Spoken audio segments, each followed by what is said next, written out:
Bakit ka ba kasi nagti-TikTok? Wala ka namang mapapala dyan. What? Sinasabi mo rin ba yan dati katulad ko? Kung oo, watch this video, baka na-experience mo din to. Okay, story time. Simula nung nalaman ko tong TikTok app ay medyo negative ang dating sa akin ito. Syempre, aware naman tayo lahat na open ang apps na to sa iba't ibang klase ng videos, especially dun sa mga liberated ones. Kaya talagang hindi ko siya gusto at the first, okay?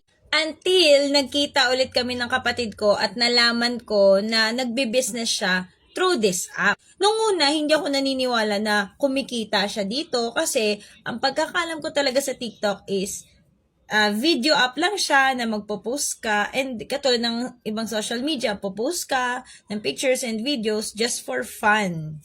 And yung iba, para pasikat lang, padami ng followers. Ganun.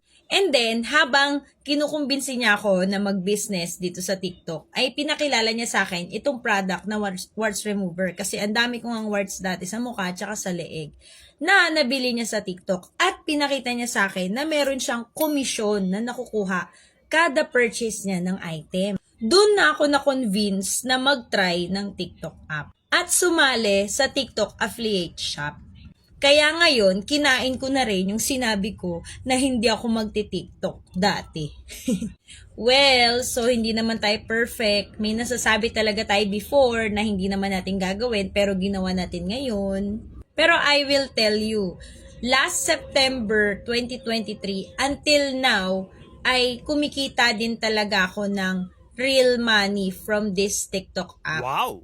And take note, isang product pa lang yun na kumita talaga sa akin at araw-araw akong kumikita doon. At hindi naman ako talaga makapaniwala na totoo pala talaga yung sinabi ng kapatid ko.